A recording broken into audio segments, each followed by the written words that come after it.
Olá, bom dia! Seja muito bem-vindo a essa edição de sábado. Pode chegar, vamos juntos dar uma olhada no que foi destaque nesta semana no Brasil e no mundo. A gente começa falando sobre Auxílio Brasil. Segundo dados do Ministério da Cidadania, em 4 municípios brasileiros, o valor médio pago pelo governo passou de R$ 500 em maio. O maior valor médio do Auxílio Brasil foi registrado em Uiramutã, no estado de Roraima, R$ 562. O valor é 40% maior que o mínimo de R$ 400 previsto na lei que criou o benefício. O programa realiza o pagamento para famílias que vivem em pobreza e extrema pobreza no país. Outras cidades que superaram o teto de R$ 500 em média foram Campinápolis, no Mato Grosso, Santa Rosa do Purus, no Acre, e Normandia, em Roraima. O Auxílio Brasil é composto por uma série de benefícios que podem aumentar o valor pago. Entre as variantes estão a renda, a composição familiar e o que cada integrante faz em sua vida escolar ou profissional. Em maio, o valor médio nacional do Auxílio Brasil foi de R$ 409, mas em 2.055 municípios o pagamento superou essa quantia, o que representa 37% das cidades brasileiras. Dos 10 municípios com os maiores valores médios pagos em maio, 7 estão na região norte, 2 no centro-oeste e 1 no sul. Já no grupo dos 20 municípios com os maiores valores, 16 são da região norte, 3 do centro-oeste e 1 do sul. A arrecadação de impostos federais somou mais de R$ 185 milhões em abril. Em abril, o volume total de impostos e contribuições federais arrecadado no Brasil passou de R$ 195 milhões. O resultado corresponde a um aumento de 10,94% na comparação com abril de 2021. Também é o melhor resultado desde o ano 2000. Esse é o 4º recorde mensal consecutivo. No período acumulado de janeiro a abril de 2022, a arrecadação alcançou o valor de R$ 743 milhões e 217 mil reais, que também é a maior dos últimos 22 anos para o período. De acordo com o Fisco, a alta pode ser explicada principalmente pelo crescimento dos recolhimentos, entre eles o RPJ, que é o Imposto de Renda à Pessoa Jurídica, e o CSLL, que é a Contribuição Social sobre Lucro Líquido. Os dois totalizaram uma arrecadação de R$ 48 milhões e 104 mil reais em abril. Nos primeiros 3 meses deste ano, os saques superaram os depósitos em mais de R$ 40 milhões. Essa é a maior queda na poupança desde 1995. A caderneta de poupança continua sendo o investimento preferido dos brasileiros. A estimativa é de que 1 a cada 4 pessoas utilizem essa aplicação, de acordo com dados da Ambima, Associação Brasileira de Entidades do Mercado Financeiro e Capitais. Mas a queda de rendimento nos últimos meses tem feito com que muita gente saque o dinheiro que estava guardado. Nos 3 primeiros meses de 2022, o volume total de saques foi de R$ 872,6 bilhões, enquanto os depósitos totalizaram R$ 832,3 bilhões, um saldo negativo de R$ 40,3 bilhões. O número representa a maior fuga de recursos da poupança desde 1995, quando teve início a série histórica do Banco Central. E a justificativa é o cenário econômico desfavorável. As seguidas altas na inflação têm feito o dinheiro guardado na poupança perder o rendimento. A alta do desemprego também contribui, já que muitos trabalhadores acabam tendo que recorrer aos recursos que estavam guardados. E mesmo quem está empregado, por vezes, tem que sacar o saldo da poupança para completar o orçamento e pagar as contas. Com todas essas dificuldades, o saldo total na poupança hoje é de R$ 1,006 trilhão, o que representa uma queda de 3,15% em relação a julho do ano passado, quando atingiu o seu auge com 1,038 trilhão. Os preços dos alimentos caíram nas 3 primeiras semanas de maio, segundo um levantamento feito pela Fundação Getúlio Vargas. O levantamento faz parte do IPCS, que é o Índice de Preços ao Consumidor Semanal. Foi avaliada a variação de preços entre a 2ª e a 3ª semanas de maio. O indicador apresentou queda nos preços dos alimentos de 1,19% para 0,76%. Destaque para os preços da cenoura, que caiu 22,8%, do tomate, 16,5%, e das hortaliças e legumes, que teve queda de 3,5%. Por outro lado, pesou no bolso do consumidor o valor da cebola, que subiu 22%. No geral, o IPCS apresentou elevação de 0,44% e acumula alta de 10,21% nos últimos 12 meses. Ao todo, 3 das 8 classes de despesas que compõem o índice subiram. As maiores variações foram nos grupos de habitação, transporte e vestuário. Já os grupos que apresentaram queda foram de saúde e cuidados pessoais, educação, comunicação e despesas diversas, além de alimentação. E mudando de assunto, a procura pelos implantes capilares cresceu muito no Brasil durante a pandemia. Ao mesmo tempo, aumentaram os riscos desse tipo de procedimento cirúrgico, que é o terceiro mais procurado no país. Por causa do preço, muitos pacientes caem nas armadilhas dos maus profissionais e das clínicas clandestinas.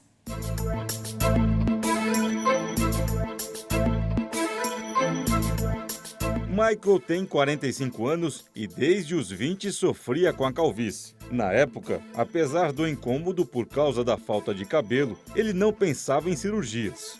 Com algumas receitas antigas, ele tentava disfarçar as falhas no cabelo. A questão estética, né? A questão de autoestima, né? A gente não começar a não se enxergar melhor, não se enxergar bem, né? A gente tem uma vaidade. O homem, assim como a mulher, né, cada vez mais está preocupado com a vaidade. Então, é uma coisa natural, assim. Lá pelos 28 aos 30 anos que eu comecei a sentir um pouco mais da perda, mas a gente foi mascarando, né? Bota o cabelo de um jeito, faz um penteado, vai ajeitando. Conheci um produto que é um pozinho que a gente coloca, um pozinho preto. Se você tem algumas falhas, ele vai cobrindo e é imperceptível, né? Só que aos poucos a parte frontal aqui foi diminuindo tanto que não tinha mais pozinho para cobrir, que parecia aquela coisa que era muito falsa. Mas com o passar do tempo, essas receitas antigas já não davam mais resultado. E isso mexeu com a autoestima do publicitário. A calvície tirou até a vontade de surfar, paixão antiga de Michael. Então ele procurou vários especialistas que tentaram diversas técnicas para recuperar o couro cabeludo. Não foi fácil, foram 3 anos de tratamentos e cirurgias. A evolução do procedimento foi registrada durante esse período. Pelas fotos, dá para ver a diferença. Essa boa evolução no tratamento do Michael precisou de um bom investimento financeiro, boa equipe de profissionais e também muita paciência. Mas, infelizmente, aqui no Brasil, muitos pacientes não buscam a qualidade e sim preço e caem nas armadilhas. A cirurgia de implante capilar, considerada de pouco risco, causou a morte de 3 pacientes em menos de um mês. Um no estado da Bahia e outro no Distrito Federal. As vítimas tinham 50 e 51 anos. Nos 2 casos, os pacientes sofreram paradas respiratórias e precisaram de socorro imediato, mas não resistiram. No terceiro caso, o mais recente, foi de um empresário de 59 anos que se preparava para realizar um transplante capilar. Ele sofreu uma parada cardiorrespiratória durante a aplicação de anestesia em uma clínica particular de Santa Catarina. Segundo os especialistas, muitos profissionais não são capacitados e estão oferecendo esse tipo de procedimento.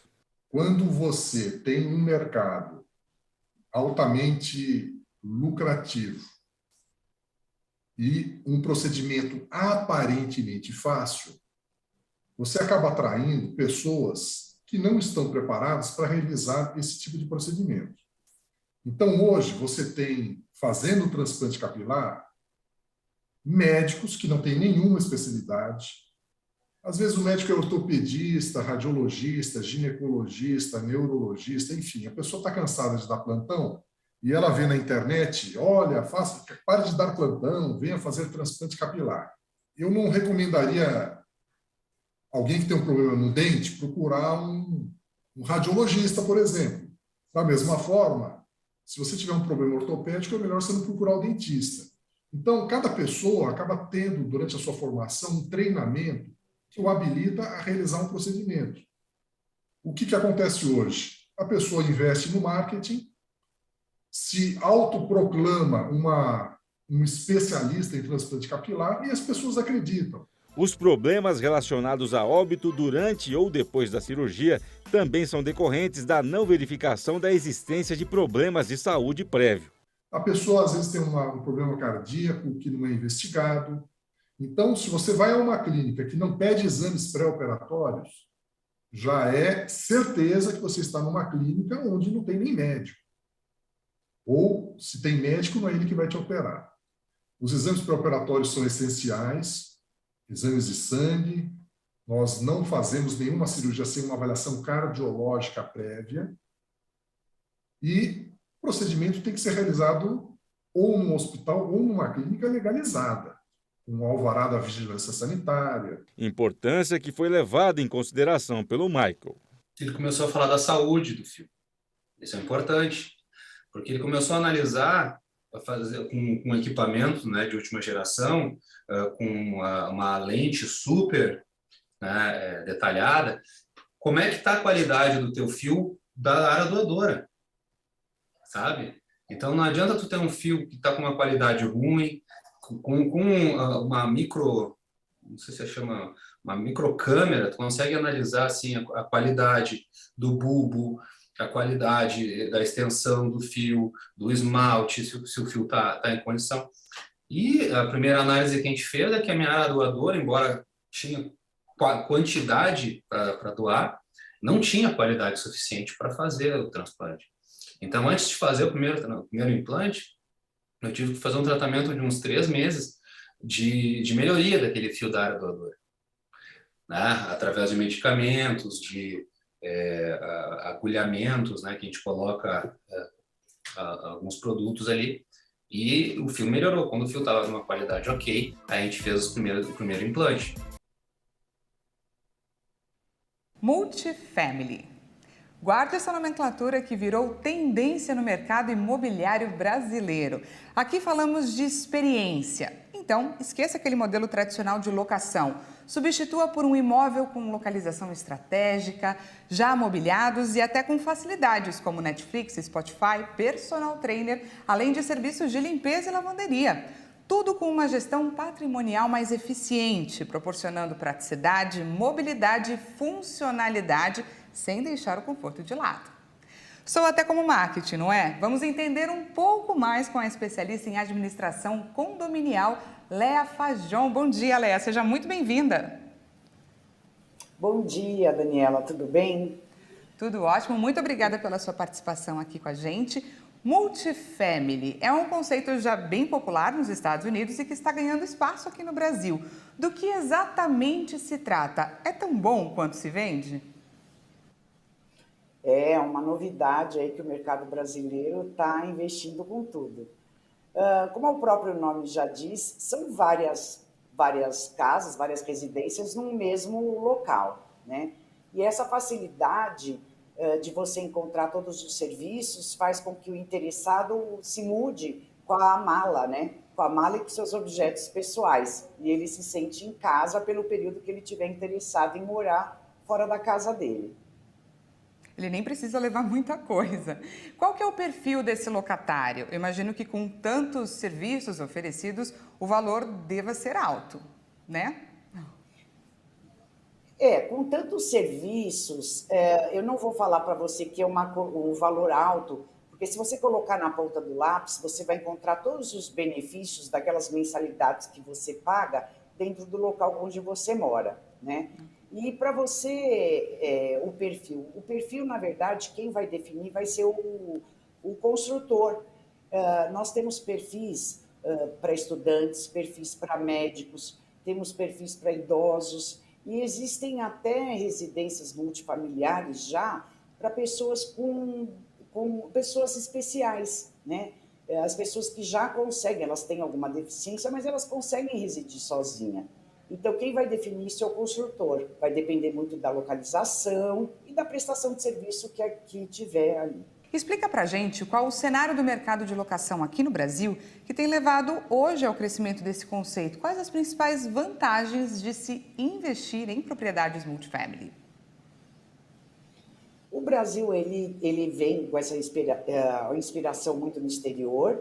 E lá, realmente, como você mesmo disse, já é um conceito bem com maturidade. Então, aqui, sempre com essas inovações, as pessoas, você vê muita gente morando no exterior, vem para cá e quer encontrar o mesmo tipo de serviço.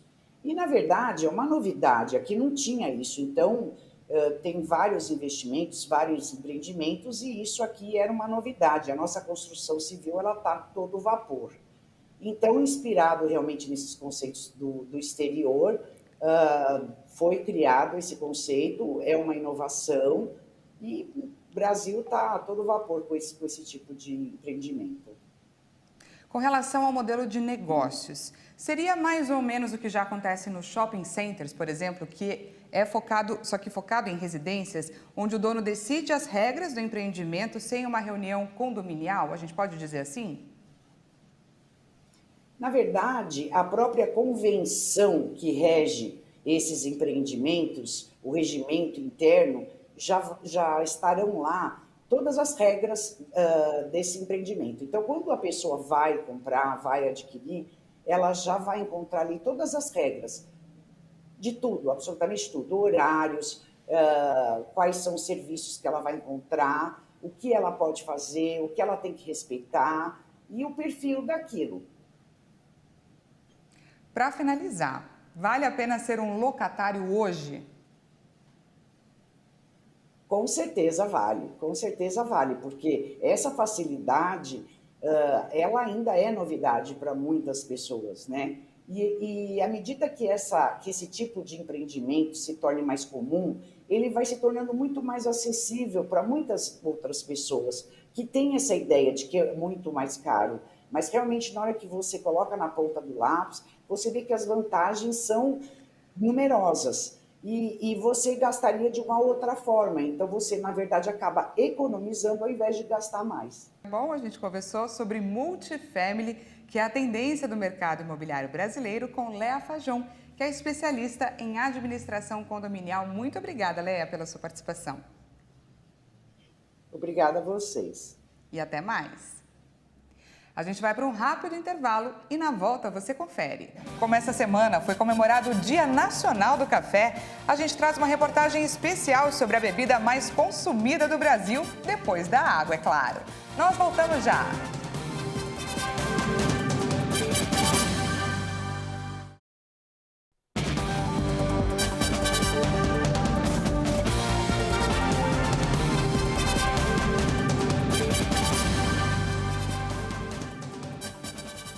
Seja muito bem-vindo de volta. E olha só, o assunto agora é com os enamorados, porque o Dia dos Namorados está chegando e olha só, os brasileiros pretendem gastar, em média, R$ 196 por presente, um número maior do que do ano passado. Os dados são de uma pesquisa feita pela Confederação Nacional de Dirigentes Lojistas.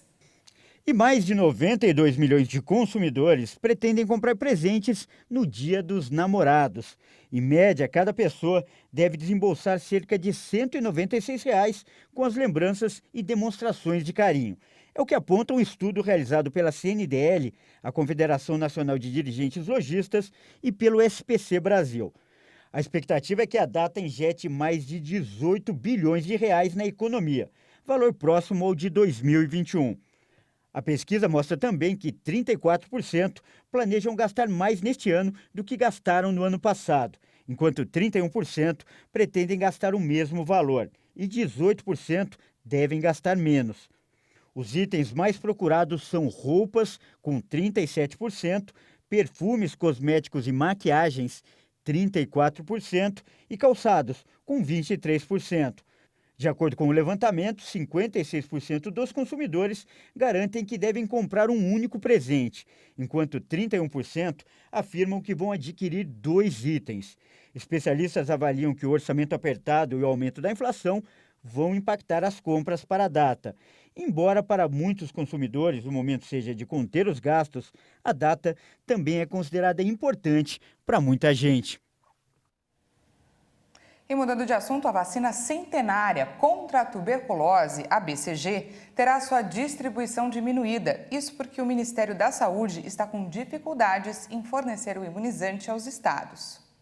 O imunizante, conhecido como BCG, que previne a tuberculose, é uma das primeiras vacinas a ser dada a uma criança que nasce no Brasil. Contudo, O seu fornecimento para estados e municípios feito pelo Ministério da Saúde será diminuído nos próximos meses. Segundo um comunicado do Ministério, o envio pela pasta diminuirá de 1.200.000 doses por mês para 500.000 nos próximos 7 meses. O motivo para a queda no número é que a pasta tem tido dificuldades para obter o imunizante, já que desde 2016 a única fábrica nacional que produz a BCG pertence à Fundação Atalfo de Paiva, que passou por sucessivas interdições da Agência Nacional de Vigilância Sanitária. E a partir daí, o fornecimento da vacina no país passou a ficar intermitente. Segundo a assessoria de imprensa da Anvisa, a fábrica localizada no bairro de São Cristóvão, no Rio de Janeiro, segue interditada e os atrasos na distribuição da vacina continuarão. E uma boa notícia, a vacina da Pfizer teve eficácia de 80% em crianças até os 5 anos de idade. A eficácia da vacina da Pfizer-BioNTech foi medida após crianças a partir dos 6 meses e até os 5 anos de idade tomarem 3 doses, todas deste mesmo imunizante, sendo que a terceira delas foi aplicada com um intervalo de ao menos 2 meses após a segunda. A quantidade utilizada foi de 3 microgramas por dose, o equivalente a 1/10 da dose aplicada em adultos. De 1.678 crianças que participaram do estudo, apenas 10 casos de Covid sintomáticos foram identificados num período de 7 dias ou mais após a terceira dose. E esses dados, ainda preliminares, apontaram que a vacina da Pfizer-BioNTech teve eficácia de 80,3% contra a Covid nessa faixa etária, o que foi considerado uma forte resposta imune e também segura pelas farmacêuticas. Vale destacar que o ensaio ocorreu quando a variante Ômicron era a predominante. Os testes foram feitos nos Estados Unidos, na Finlândia, Polônia e também na Espanha. Essa semana foi comemorado o Dia Nacional do Café, a bebida mais consumida no Brasil depois da água. E ao contrário do que muitos pensam, tomar café regularmente pode sim fazer bem à saúde. A questão é a quantidade. O café nosso de cada dia é assim. Café é o dia a dia. A gente toma café todo momento do dia. Café é aconchego, é carinho. Quando a gente está em casa, que a gente toma um café, sente o cheiro de um café, a gente se sente acolhido. E o café também é saúde, como explica a nutricionista.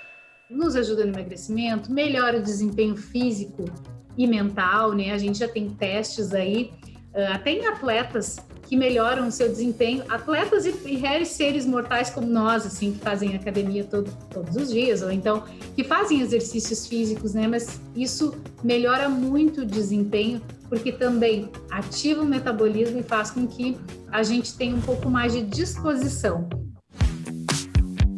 É mais disposição para malhar e para pensar. A doutora ressalta que, por elevar o nível de concentração, o café também ajuda no tratamento de pacientes de doenças como o Parkinson e o Alzheimer. Já tem estudos que comprovam que o café faz com que as pessoas que têm esse tipo de doença autoimune, elas conseguem sustentar por muito mais tempo uma fase estável da doença, né? Justamente pelo nível de cafeína, por manter a pessoa mais ativa, mais atenta, né? Não é à toa que muita gente já acorda com ele. É a primeira bebida do dia para acordar, levantar bem. Coado, expresso, carioca, americano, cappuccino, personalizado. Quando o assunto é café, são várias as possibilidades. Agora imagine um café que é literalmente a sua cara. Bem, esse aqui é o meu. A tecnologia está nesta cafeteria localizada na Liberdade, em São Paulo. É aquela máquina de impressão 3D que imprime a imagem feita com extrato de café. O extrato de café que ele é pulverizado na camada ou do chantilly ou da própria crema. Então é um produto totalmente consumível, totalmente seguro, né? Não utilizamos nenhum tipo de corantes e nem corantes artificiais. E é rápido ou demora? Nossa, é coisa de 5 segundos. Né? Tem o preparo da bebida e aí 5 segundos para fazer a impressão da foto. Um café diferente para um momento marcante e aquele básico para qualquer hora do dia. Mas diferente do que muitos pensam, o café não pode ser preto. O café, ele tem que ser assim, ó, marronzinho. Vamos ver se ele tá aparecendo aí. Mais claro, tá? E dentro da xícara não pode ficar aquele café preto, sabe aquela borra preta assim? O café, quando ele é muito escuro, muito preto, ele já muitas vezes passou por um processo de torra muito acentuado e isso pra gente não é legal. Isso é o que dá muitas vezes a dor de estômago, que causa um pouco de dor de cabeça, um mal-estar, eu tomei um café hoje, não fiquei legal. Muitas vezes é isso, ele se torna até um pouco agressivo, né? E tem limite, viu? Segundo a nutricionista, 5 xícaras de 50 ml por dia é o máximo que pode ser ingerido por um adulto. E tem mais um detalhe. Eu sempre digo assim que café é café. Não é café com açúcar, não é café com mel, não é café com nada. Café é café, simples assim. A gente não adoça café, jamais. E é claro que eu encerro essa reportagem com um brinde aos amantes de café, como eu. Saúde!